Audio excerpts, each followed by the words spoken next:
Un saludo muy cordial para todos. De nuevo, les damos la bienvenida al curso Escritura Académica del Instituto de Investigación de Estudios Avanzados Coinonia. En esta oportunidad nos toca abordar la parte 6 del curso, el cual hemos nombrado Técnicas de redacción y composición para el texto científico. En esta oportunidad vamos a hacerlo bajo la facilitación de mi persona, Teresa Mejías, magíster en lingüística y doctora en educación.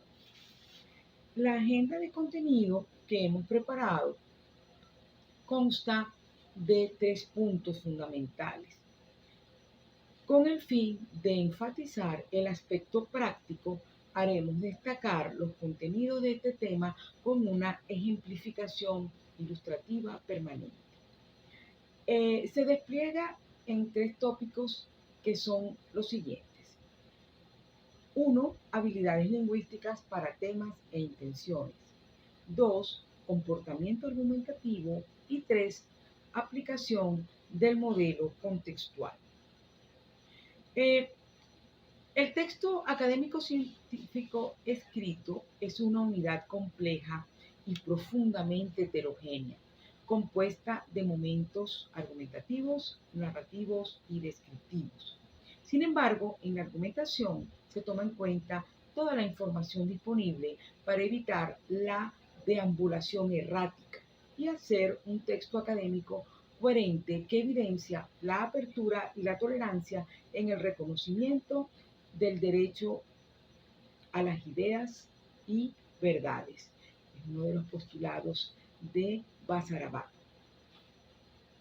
Lo que toca un punto fundamental en el texto académico científico para hacerlo posible, la transdisciplinariedad. Lo anterior justifica considerar el texto académico científico como texto argumentativo.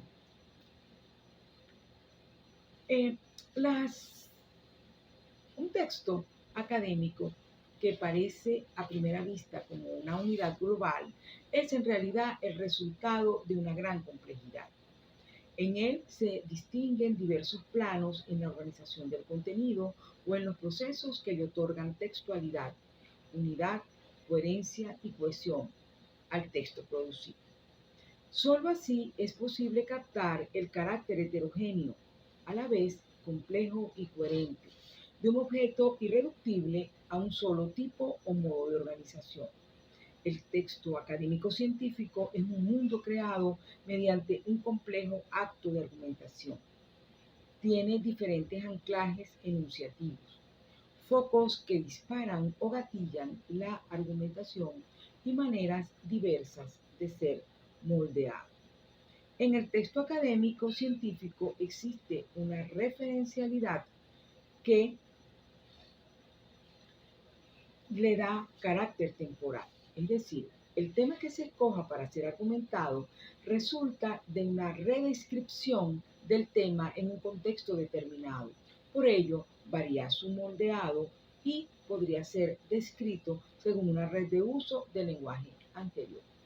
Las unidades lingüísticas que conforman las dimensiones del texto, el tiempo del hecho, el modo en que se construye el mundo argumentado por el texto y la enunciación argumentativa, dependen del contexto situacional en que se produce la argumentación.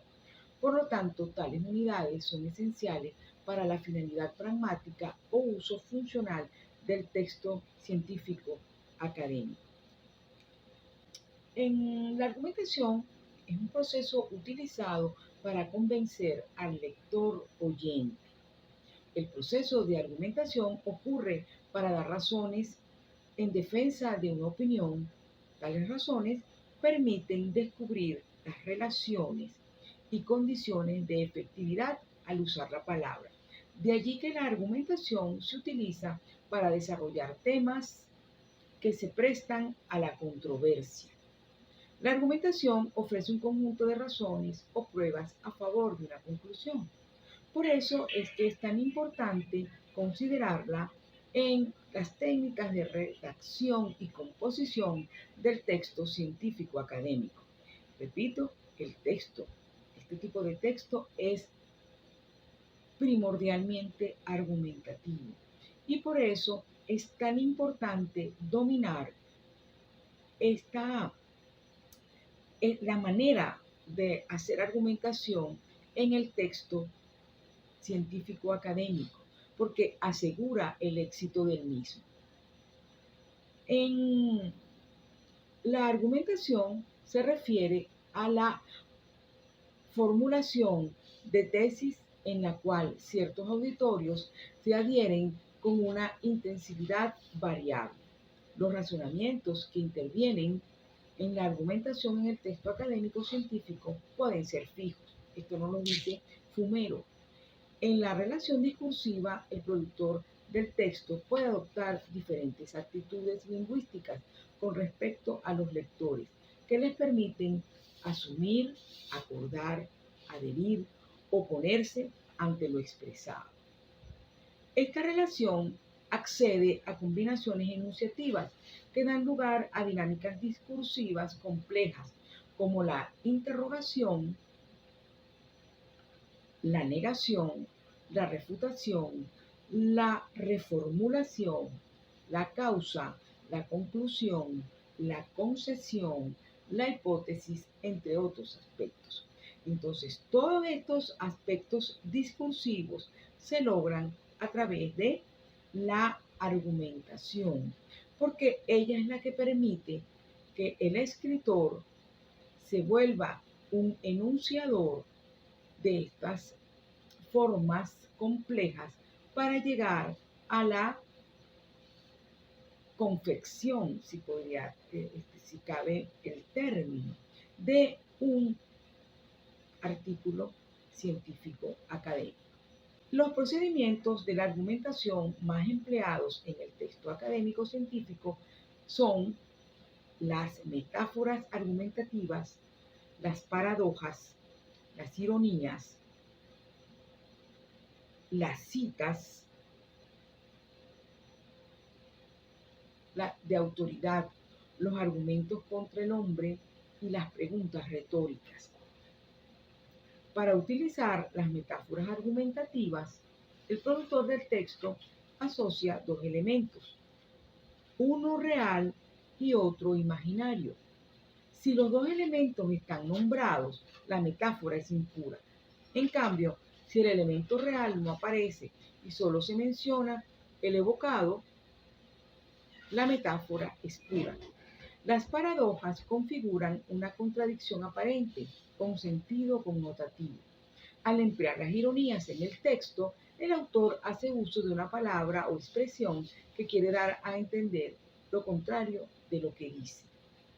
A través de las citas de autoridad, se utiliza la voz del otro para justificar los argumentos propios.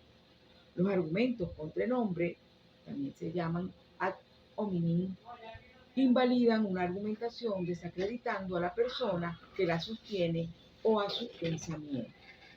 Las preguntas retóricas hacen en el texto académico que aparezcan interrogantes que no esperan respuestas. Todas estas formas son importantes para conseguir una argumentación que nos lleva a un texto interesante, un texto que nos coloca como lectores ante una expectativa permanente que hace que el texto sea realmente interesante para lograr oponer las ideas, adherirse a las ideas, acordar con esas ideas o asumirlas como propias cuando se trata del lector y también cuando se tratan del escritor, porque el escritor utiliza todas esas dinámicas discursivas para encontrarse con el texto y encontrarse con el conocimiento para dilucidarlo y dárselo al lector de una manera nueva. El comportamiento argumentativo que hemos seleccionado para hablar de qué es lo que hace el escritor cuando compone un texto científico, un texto académico científico, nos pone ante todas las actitudes que él puede asumir. Al argumentar, entonces, existen varias modalidades que, según el interés, asume el productor del texto. Y también, según la estructura, el significado y sobre todo la intencionalidad del autor. Opiniones encontradas o convergentes dirigidas a esclarecer o reforzar una tesis. Argumentaciones simples o complejas con respecto a las ideas hacia las cuales se enfoca. Argumentos objetivos o subjetivos que requieren de pruebas verificables. Los subjetivos refieren a las ideas y convicciones compartidas socialmente. Argumentos aislados, singulares o múltiples pertenecientes a las convicciones personales, retóricas del que argumenta. Argumentos compuestos en relación de coordinación o subordinación derivadas de las conexiones semánticas. Entonces, independientemente de lo que se quiera lograr con la argumentación, ella puede ser simple o compleja y aún está en opinión convergente o divergente. El argumento puede ser aislado, pero puede usar un argumento compuesto.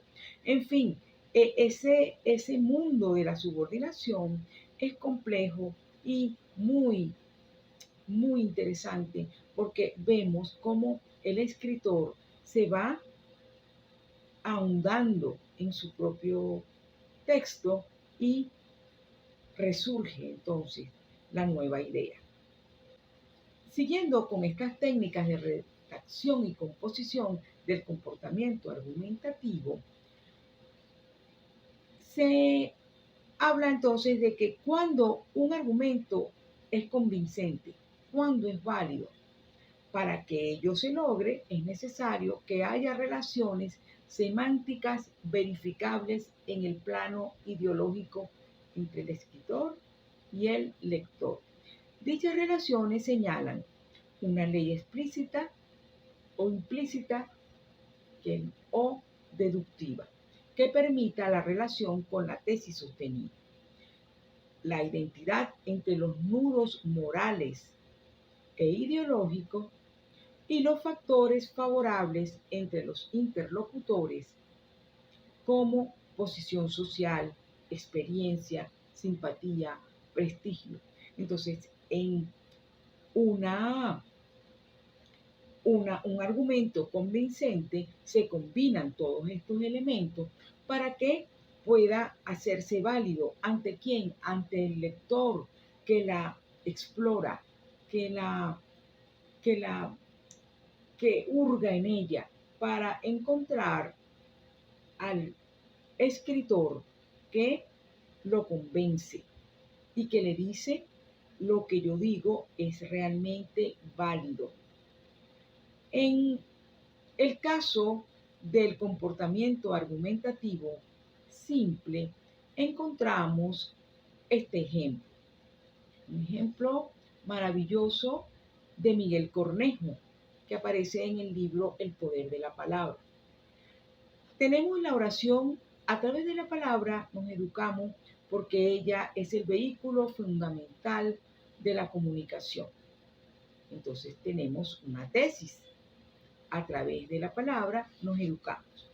Esa es la tesis que esgrime el escritor, el productor del texto, y nos da un solo argumento, porque ella es el vehículo fundamental de la comunicación. Fíjense que con esta situación simple o con esta postura sobre la manera de decir que la palabra nos comunica, pero también nos educa. Entonces, esta manera tan sencilla de argumentar es una forma impresionante de hacerlo, porque es de verdad convincente para todos nosotros que compartimos este mundo cultural, este mundo de significados, ¿sí? Nos educa la palabra. ¿Por qué? Porque ella es la que comunica. ¿Y qué es lo que comunica? Bueno, los valores fundamentales de la comunicación, de una manera simple, de una manera casi directa. Entonces, este comportamiento argumentativo es muy fácil de lograr, pero también está muy profundo. Hay que conocer del tema, de ambos temas, en este caso, pues, del tema de la educación y del tema del, de la comunicación y cómo la comunicación logra unir a las personas en el mismo ámbito sociocultural. Bien, si revisamos una argumentación simple, perdón, una comunicación múltiple, un acto argumentativo múltiple, vamos a encontrar también cosas muy interesantes. Aquí, para esto, lo vamos a ejemplificar con un fragmento de uno de los escritores más importantes que tenemos ahorita en el ámbito de la crítica, que es Luis Brito García. Luis Brito García es un escritor que está, bueno, en todos los ámbitos del acontecer humanístico. Él, él es un escritor interesante que puede opinar sobre muchos temas. En este fragmento, eh, un texto que se llama Caracas desvestidas por sus pretendientes. Este título tan interesante, ¿verdad? Caracas desvestida por sus pretendientes. Caracas es una ciudad que se presta a ser descrita desde la perspectiva del odio. Esa es su tesis. Los moralistas, con Andrés Bello a la cabeza, censuraron al citadino por el abandono a la agricultura de la zona tórrida.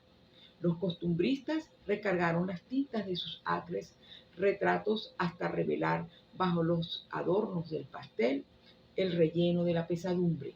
Arístides Rojas, Pedro Emilio Coll y Enrique Bernardo Núñez narraron con gracia anécdotas que la fijaban como en aisladas instantáneas. Guillermo Meneses le redactó un conciso currículum.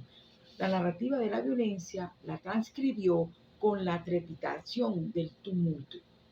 Entonces, fíjense cómo Luis Brito nos trae una tesis. Caracas es una ciudad que se presta a ser descrita desde la perspectiva del odio.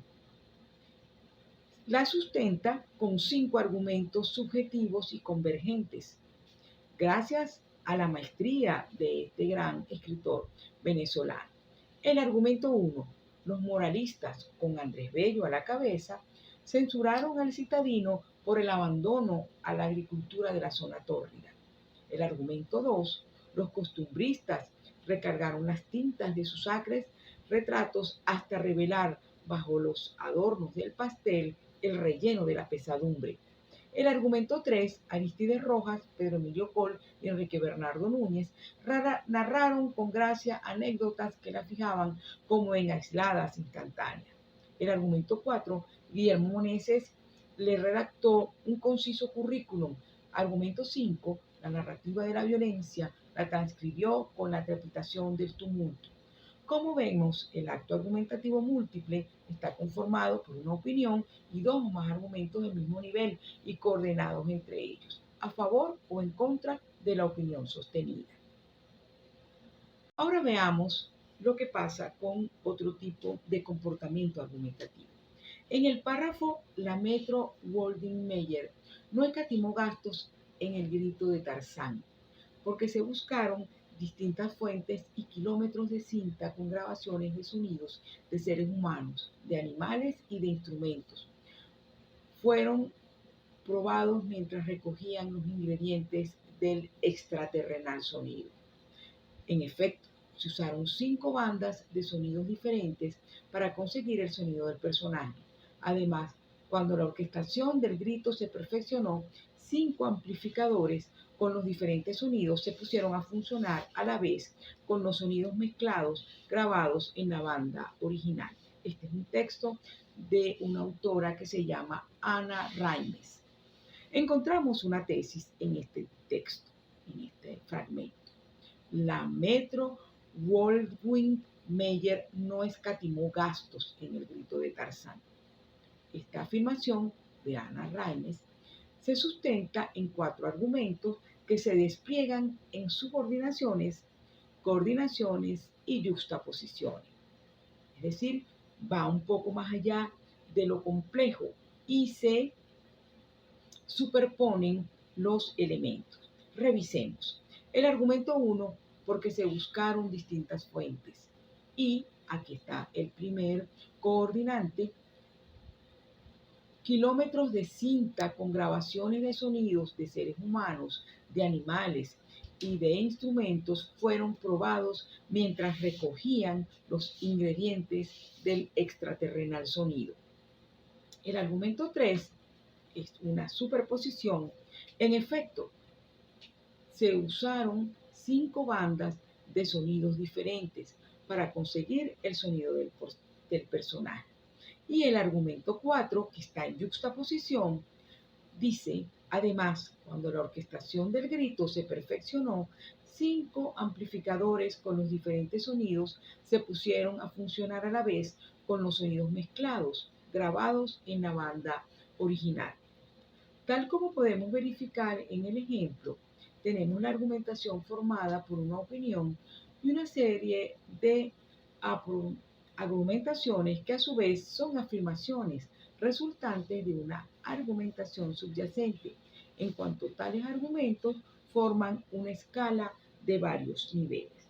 Por eso, en esta dinámica discursiva hablamos de un acto argumentativo arracimado. Aquí ocurre orden de razonamiento lógico, orden sintáctico de las oraciones y un modo de arriba abajo que va también de abajo arriba. La argumentación en este caso es sumamente interesante y nos deja ver pues, un texto que recoge unos acontecimientos que sirven para sustentar la tesis. En la aplicación del modelo contextual al texto académico científico exige un principio generador. Según Bourdieu, en el caso de un modelo contextual para texto académico científico, ese principio es la intencionalidad. Es decir, la intencionalidad del discurso es el que lleva la aplicación del modelo. Así, el modelo es consensual y reafirma el acatamiento a reglas.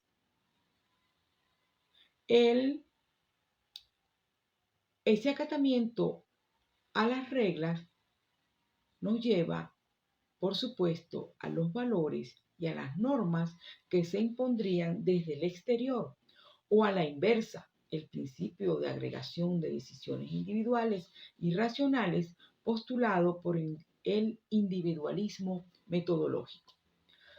El proceso de escritura implica la observancia de convenciones impuestas desde la lengua como sistema que pertenece y vive en la comunidad, según nuestro querido Saussure, y que necesariamente debe seguir el escritor para asegurar el éxito comunicativo que pretende al producir un texto. La intención de cada uno de los textos académicos constituye una respuesta a acciones previamente realizadas dentro de una determinada red de acciones para llegar a la reinterpretación, y precisamente por eso resulta posible analizar cualquier texto académico por referencia al conjunto de acciones llevadas a cabo dentro de un cierto entramado de intereses académicos, en dos escenarios posibles dentro del texto, en la estructura textual y función o sea, en la función del texto y las características diferenciadoras de dicho texto. Es también por eso por lo que los actores académicos suelen organizarse en grupos de trabajo o en círculos interactivos o en un entorno de espacios de búsqueda, los cuales, aun con la desaparición o ausencia de sus miembros, a través de lapsos generacionales, de todos modos, puede prolongarse y crecer durante largos ciclos. Por ejemplo, los estructuralistas, los generativistas, los psicoanalistas freudianos, los constructivistas, tal como lo dice Padrón. El testimonio más fiel y particularmente correlacionado con esta noción es el de línea de investigación. Así, aplicando el modelo contextual para texto académico científico, la intención es reinterpretar. De allí que en los procesos argumentativos del texto académico científico no basta solo con opinar sobre un tema. La idea es reinterpretar el objeto de estudio. Entonces, el proceso describe dos aspectos, que son el comentario argumentativo de un tema desde la perspectiva lógica. En este sentido, la producción escrita bajo la tendencia deductiva, que es la construcción de un esquema general del discurso argumentado, es un discurso basado en la reinterpretación. Tales reinterpretaciones tienen que poner en tela de juicio el tema objeto de estudio para ser problematizado. Y por otro lado está el comentario argumentativo de un tema desde la perspectiva hipotética. El escritor aquí puede construir un mundo más allá de la reflexión a través de una situación hipotética o dilema. Igualmente, el método para resolver la situación hipotética se basa en la deducción. Esto es importante porque nos lleva a hablar de un texto académico que sirve para dilucidar qué es lo que pasa con los textos académicos científicos en términos generales. No es un secreto para nadie que el hecho de que el texto argumentativo se nos presente con toda esta complejidad, hace digamos que hace a veces que el productor del texto sienta un poco se sienta comprometido en primer lugar hacia lo que dice, pero también él debe ser cuidadoso con el uso del discurso, con el uso del lenguaje, para que llegue hasta el lector lo que desea. El discurso del texto científico es un reto para quien lo escribe y es un reto también para el que lo lee, porque él debe encontrar dentro de las señales que le da el escritor todos los elementos que le permitan construir de nuevo el significado del texto, el significado del argumento que usa, porque cada uno de nosotros está dispuesto a percibirlo, pero el escritor también debe estar en primer lugar dispuesto a entregarlo, dispuesto a donarlo a su lector.